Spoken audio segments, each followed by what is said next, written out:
आज रक्षाबंधन आहे, त्याविषयी मी 2 शब्द बहीण भावाबद्दल बोलत आहे। तर कृष्ण माझी पिता, कृष्ण माझा माता, बहीण बंधू चुलता कृष्ण माझा। तर आपला सर्वांचा असणारा बंधू असणारा कृष्ण परमात्मा आहे आणि त्यांना राखी बांधावी। पण आपण ज्या घराण्यामध्ये आलेलो आहोत ती आपले भाऊ असणारे, ती सुद्धा जर आपल्या इथं आले तर आज रक्षाबंधनचं जर घरी आला तर भाऊराया घरी आल्यानंतर त्याला काय म्हणावं, तर त्याला आशीर्वाद द्यावा। आशीर्वाद देती नवा, येल मांडवाला जावा, सख्या माझ्या बंधवाचा येल मांडवाला जावा, असा असणार भावाला आशीर्वाद द्यावा। आणि भावावर असणार कधीही बहिणीनं रुसू नये आणि भावानं सुद्धा चांगलं प्रेमानं वागावं। भावाचं प्रेम म्हणजे राखी पौर्णिमेपुरतच नाही तर आयुष्याचं प्रेम असणारं भावाचं आहे।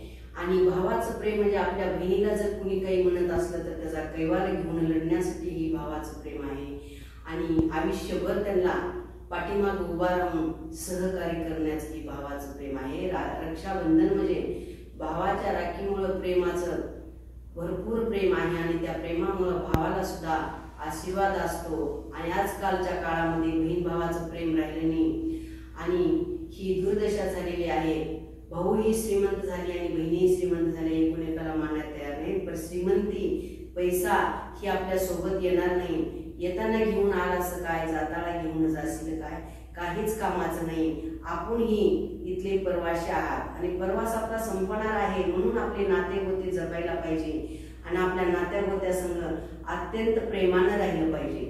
आणि असं असणारं रक्षाबंधन आज दिवस आहे। तर सर्व बहिणीवाला सांगणं आहे की बाबा भावाविषयी जर काही असेल तर आज सोडून द्या आणि भावाच्या घरी स्वतःहून जाऊन तुम्ही राखी बांधून या। आणि ही असणारं सांगणं बहीण भावाचं, ज्या बहिणीला भाऊ नाही त्यांना आज विचारा भावाचं काय महत्व आहे। तर भावाचं अत्यंत महत्व आहे।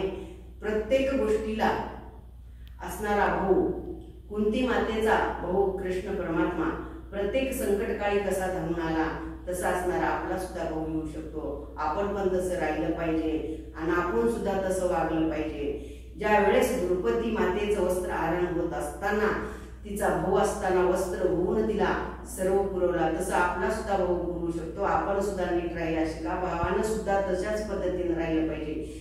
बहीण ही घरी आल्यानंतर तिचं स्वागतच केलं पाहिजे, कारण बहीण ही लक्ष्मी आहे, बहीण ही कुळाचा दिवा आहे, बहीण ही तुमच्या पाठीमागचा आशीर्वाद आहे, ही कधीच भावाने विसरू नका। आणि म्हणून असणारा आज हे रक्षाबंधनचं नातं रूढी परंपरा असणारी आहे। आणि या आनंदात आज पूर्ण जगभर असणारं भाऊ बहिणीचं प्रेम आहे। आणि ज्यांना जर भाऊ नसेल तर त्यांनी कृष्ण परमात्माला राखी बांधा आणि कृष्ण परमात्म्याशिवाय सखा भाऊ कोणच नाही, ही सगळे मायेचे ममतेचे आहेत। म्हणून आज कृष्ण माझा पिता, कृष्ण माझी माता, बहीण बंधू चुलता कृष्ण माझा। तर सर्व असणारा कोण आहे, कृष्ण परमात्मा आहे। आणि कृष्ण परमात्म्याचाच अंश असणारा आपल्या भावामध्ये आहे, म्हणून त्याला सुद्धा कृष्ण परमात्मा समजा। मम वंश जीवलोके जीव बहुधा सनातना, मन षष्ठानी इंद्रियानी प्रकृती स्थानी कर्षती। कृष्ण परमात्मा स्वतः म्हणतात ती मनुष्य जो आहे तर तो माझा अंश आहे, असा असणारे कृष्ण परमात्मा स्वतः म्हणतात। म्हणून आपण भावाला सुद्धा कृष्ण परमात्मा मानून राखी बांधा आणि त्याच्यावर जीवपाड प्रेम करा, कारण भाऊ ही नातं एवढं श्रेष्ठ आहे। पोटाच्या परी सपाटीचा होईल, नगर धुंडीत येईल, पोटच्या लेकरापेक्षा सुद्धा पाठीच्या भावाचं प्रेम जास्त असतं। पण आजकालच्या हातीच्या काळामध्ये कोणच कोणाला विचारायला तयार नाही, ही असणारी दुर्दशा झालेली आहे। बहीण भावाचं प्रेम अत्यंत शुद्ध आणि पवित्र आहे, असं प्रेम कोणतंच नाही। आई लेकराचं आणि बहीण भावाचं प्रेम अत्यंत शुद्ध आहे। जी काही बोललेली 4 शब्द आहेत तर ती असणारे चांगले असतील तर तुम्ही तुमच्या मनामध्ये ग्रहण करा, जर काही चुकीचं असेल तर ती माझ्या बुद्धीचा दोष द्या। आणि जी काही चांगले असतील तर माझे सद्गुरू असणारे त्यांच्या कृपेने हे बोलत आहे।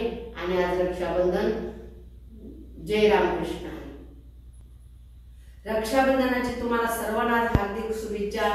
सर्व भावाला हार्दिक शुभेच्छा। त्यांना आशीर्वाद नवा, त्यांचा येल मांडवाला जावा।